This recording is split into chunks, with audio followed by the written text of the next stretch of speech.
Super speedy reviews. All right, let's finish up Detective Comics number. Where's the number? 1027. Got a custom cover by artist Marshall Parrish. So I'll link to his social media below. So in previous videos, I've just kind of quickly covered the first 8 stories in this book. So now we're going to wrap it up. So the next story is Legacy, written by Tom King. He's kind of like a. I guess there's some people who love him and some people who hate him. I'm not really following new Batman comics, but I will say I enjoyed this little short story. Like Tom King, for a short story, you want a strong central idea and then leave them with a whammo at the end. The artist Walt Simonson, I know, is a pretty famous guy with a long history in with DC Comics. This art looks a little rough, maybe like he's just trying a sketchier style. I also think there's some panels that look like a deliberate homage to Frank Miller's maybe like looser, sketchier, rougher style. I feel like it works though. So the basic premise is the radioactive man, or Dr. Radioactive, has this nasty idea that of all the villains that Batman's fought, he's going to be the one who kills the Batman by giving him cancer. Which is kind of like this. It's this neat sadistic little thing where he's just thinking the whole time as Batman's kicking his butt, how of all of the how basically hurting Batman is going to be his legacy.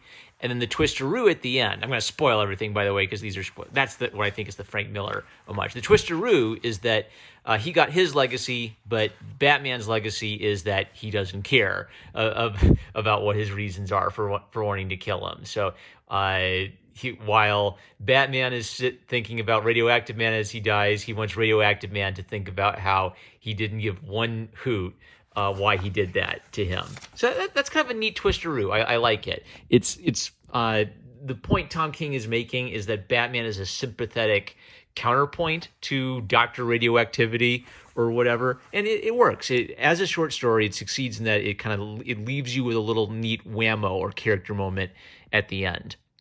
The next one, as always, is written by Scott Snyder, and I feel like both of them work on different Batman books. Penciler is Ivan Reis, and Joe Prado is the inker. It's got a very nice, polished style. And one kind of neat thing about this is this sort of shows the contrast between Batman as a guy who helps out the detectives in Gotham City and Batman as a guy who goes on adventures with the Justice League. And again, it has a neat framing device. I think that's one of the most important things to have for a short story.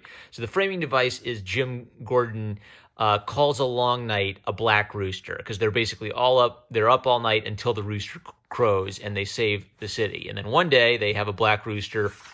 They wait for the sun to rise, and the sun doesn't rise, and so then somehow the sun has disappeared, and the Justice League has to go save the day. And it's all Jim Gordon's perspective on what it's like, just kind of like waiting for Batman to do something about it with the Justice League, and just basically just being a human being and knowing that all this stuff is going on in space, and just having to trust in the guy.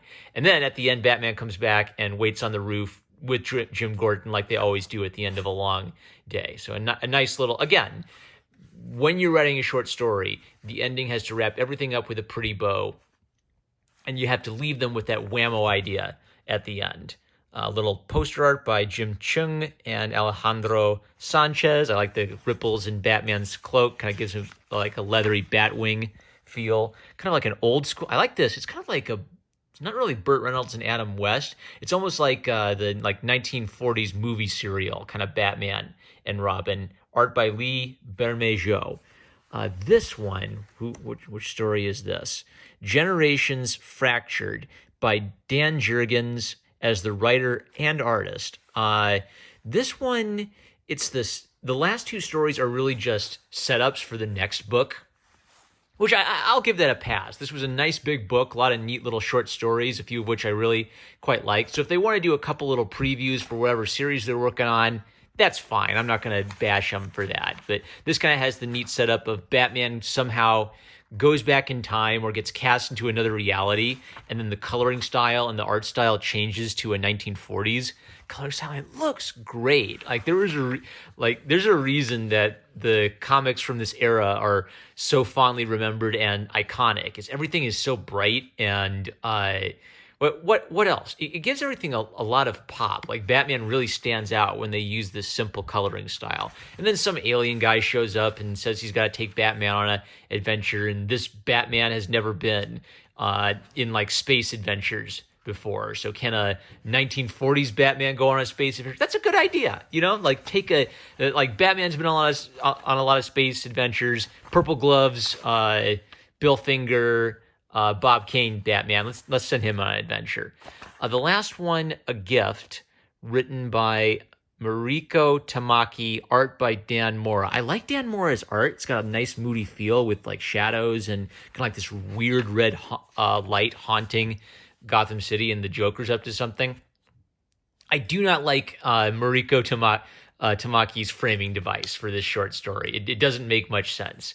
I think she's recently gone viral for writing that I Am Not Starfire book or young adult novel that a lot of people are making fun of. And I actually review a lot of young adult novels, and I kind of feel like it's splitting the baby a little bit to try to mix superheroes with the young adult novel crowd. Like, you never quite appeal to either audience. Like, if you want superheroes, you're gonna go get a superhero book. If you want young adult graphic novels, you're gonna grab Smile. You're not gonna grab My Life as a Teenage Starfire Alien. You're gonna grab something that's a little bit more down to earth and a little bit more identifiable than DC and Marvel characters stuffed into a high school. But anyway, the framing device for this, I like it, but I don't like how it's executed or tied up with everything. So Mariko, I guess, she has to have like an Asian guy as the viewpoint character, right? Because she's Asian, so we've got to have an Asian cop, because you got to write whatever race you are, that's the only race you're allowed to write, or whatever. But anyway, so she actually does some neat, colorful dialogue stuff. So it's kind of like a young cop on the beat, makes fun of ramen noodles in Gotham City. You can't get good ramen noodles in Gotham City. And meanwhile, Batman is reminiscing about his childhood and talking about how his father kind of had like a disciplined household, and he believed that a wealthy person had responsibility, so it was important for you to like follow the rules of the household. And so the story is that his father had the rule that you are not allowed to open your birthday presents until the sun is in the sky. And 6-year-old Bruce ignored that rule, got up and opened them up early, and he kind of knew as he was opening them that there was something illicit about it, that he was going to lose, that maybe he was going to lose these gifts, even as he was in the act of being his first criminal act as a 6-year-old. So I thought the direction she was going with this was she was going to say something about like how Bruce has grown and matured from like it's hard to imagine Batman as a 6-year-old, but maybe it's Batman's way of, I don't know. What I was expecting was he was going to say something like, now I am just, then I had no control, now I have self-control, now I am the Batman. So, something like that. And her twisteroo is, he says something, he basically compares 6-year-old him to the Joker. Just like I opened up presents that weren't mine, the Joker takes lives and takes things that are not his.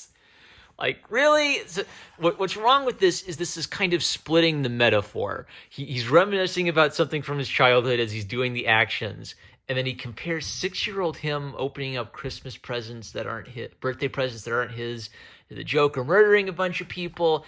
And what you're kind of left wondering is, like, well, what was the point of that story? So with the Scott Snyder and Tom King story, both of them wrapped it up with a Christmas bow. The Scott Snyder story, it's about framing a Batman adventure through the lens of Jim Gordon, and Jim Gordon having faith in Batman. In the Tom King story, it's Radioactive Man having this sort of sadistic plan for how he's going to have revenge on Batman, and Batman's revenge is that he doesn't care about an evil person's motivation. Those are kind of two neat framing devices.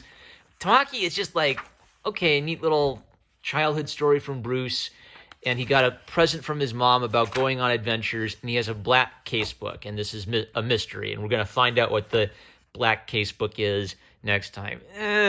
Even if you do like a setup for the next story, I feel like you should follow the Charles Dickens model, and every chapter should have that neat little puncheroo at the end, so that if you read just this little chapter all by itself, you still feel satisfied. You still feel like there was a point to it where the 6-year-old Bruce story needed to connect somehow to the Joker's plan. It would have been nice to see the Joker once, given that apparently Joker's done something with the sun in Gotham City. Oh, and a nice poster art by Oliver Coipel. This is really nice. It's got kind of like almost like a lithograph vibe to it. You could also get that kind of a texture with graphite pencil, maybe, but it looks like a photolitho to me. Just kind of like a nice, solid-looking Batman. Neato. All right, this was a really fun book. Something I learned is, like, the price per page count is not nearly as good. So this was $9.99. $9.99 for a 144-page book. Pretty good, yeah. But, like, Walmart is still a much better deal than this. But you can still go to your local comic book shop. I'm going to review the Walmart comics next, and I'm getting excited for that because they were kind of like this legendary thing I heard people talking about on the internet and I could never find. Support your local comic book shops as well. I'm number one Marmaduke fan. I love you guys.